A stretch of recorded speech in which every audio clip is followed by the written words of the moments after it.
Hey everyone. So let's do the book of Judith from the Ethiopian Bible, which is not in the Christian canon.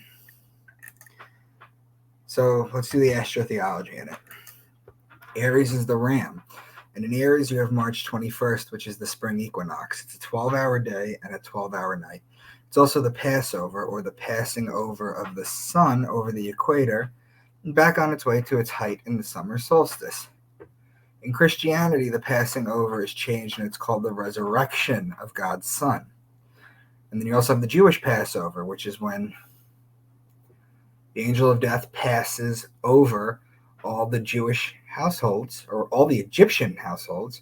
Anyone that doesn't have the lamb's blood, which is a baby ram, smeared on their doorpost, signifying they're the people of Aries. I don't know why God would need that.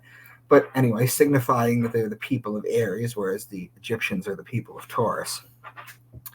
Their firstborn sons get killed.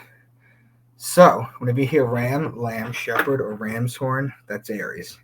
Taurus is the bull. And when you look at the sky, and so basically you look in the sky and you see Taurus the bull, you put the plow on the bull on earth. It's as above, so below. So you can harvest in Virgo and Libra. So whenever you hear bull, ox, calf, or cow being the female bull, you're talking about Taurus. Gemini is the twins. It's the story of Castor and Pollux Troy, whose sister was Helen of Troy. It's the story of Achilles. So whenever you hear twins or brothers, you're talking about Gemini. Cancer is the crab, and it's the sideways moving creature. Just as the sun rises a degree on its axis starting December 25th, it stops on June 21st. Then for 3 days, it rises to the same degree, moving sideways. And then on June 25th, it lowers a degree.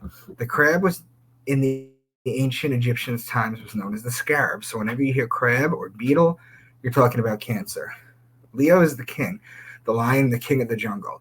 The ruling planet of Leo is actually the sun. So whenever you hear lion, lioness, or cub, you're talking about Leo. Virgo is the woman holding the wheat stalk. Remember before when we were saying that you plant in Taurus, the virgins would cultivate the wheat in Virgo in order to make the bread for the year. So whenever you hear virgin, wheat, grain, seed, barley, corn, these are all grainy things that are harvested during Virgo. That's what they're talking about. Libra is the justice, the scales, the balance, the just one. The reason it's the justice is because it's going to judge God's sun as it passes over the fall equinox and begins its descent into winter, into cold, into death. Excuse me. The Jews always celebrate their new year on the fall equinox. Libra is also wine season, which is when you plant for the grapes in Taurus, you could press the wine here. Libra is also olive oil season. So all law-related things, law, judge, justice, the just one, divorce, marriage, court, wine, vineyard, wine press, olive oil, that's Libra. Scorpio is the scorpion, and he is the betrayer. When a scorpion bites you, it leaves an imprint in your skin that looks like two lips. It's why the mafia has the kiss of death, and it's why Jesus was betrayed by Judas with a kiss. The sun is judged in Libra, and it's betrayed in Scorpio. Finally, in Sagittarius, this is where the bow and the arrow shoot the sun and inflict further punishment on the sun. This is where the sun dies. Why? Because on December 21st, the sun is at its lowest point. It cannot rise any lower. It's dead. It's the dead of winter. It remains at that lowest level for 3 days, which is why Jesus was dead for 3 days. When on December 25th, or the birth of God's Son, it rises another degree and starts to make its way back up to the top. So whenever you hear horse, bow and arrow, spear, or horseman, you're talking about Sagittarius.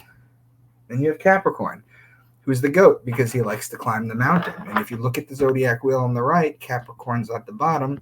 You put a little sun there and you walk it to the left 1 degree a day alongside the wheel all the way to its height in Cancer.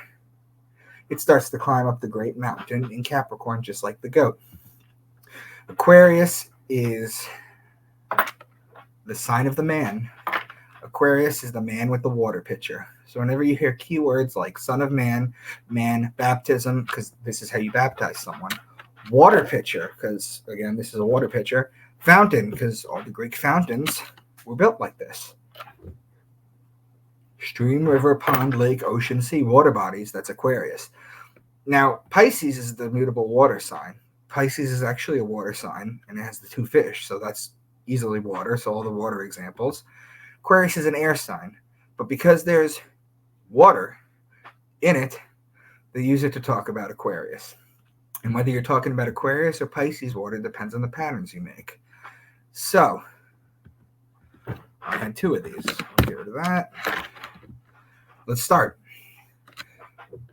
Till ye come to the borders of the two seas, all the power of Arphaxad, and all his horsemen and all his chariots.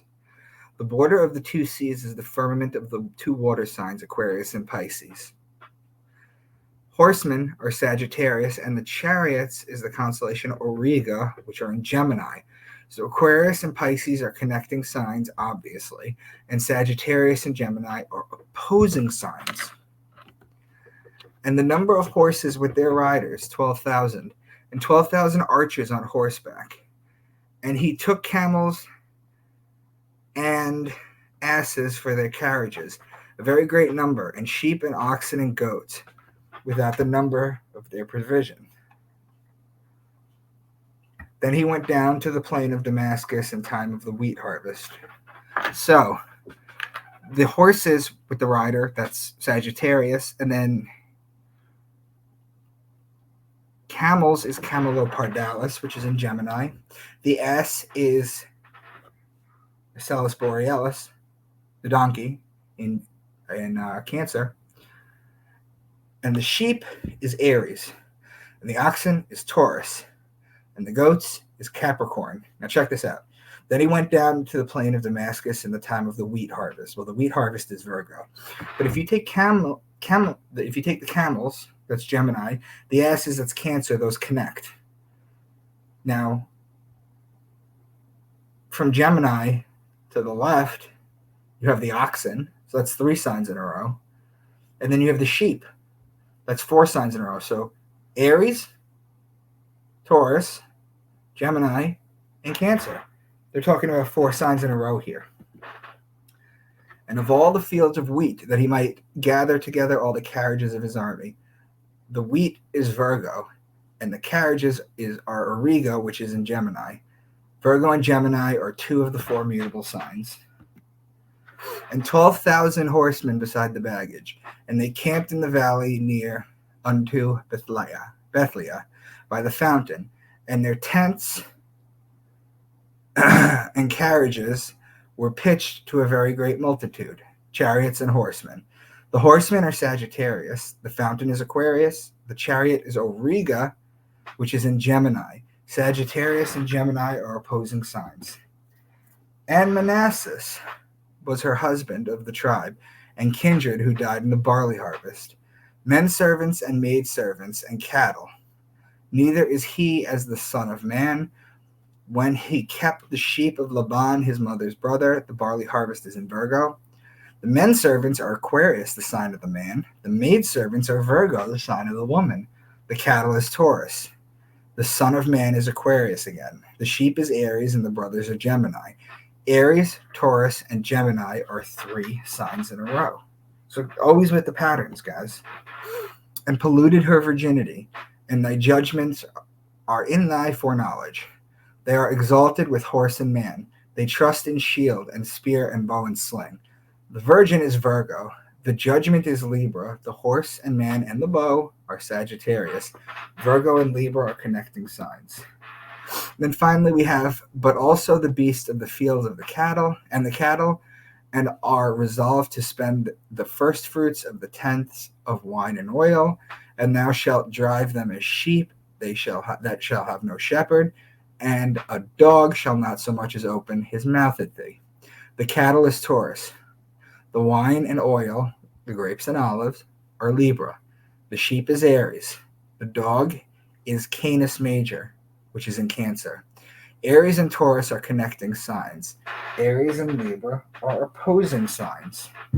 So, I want to thank you guys for listening, and I will do a live tomorrow about the book of Revelation.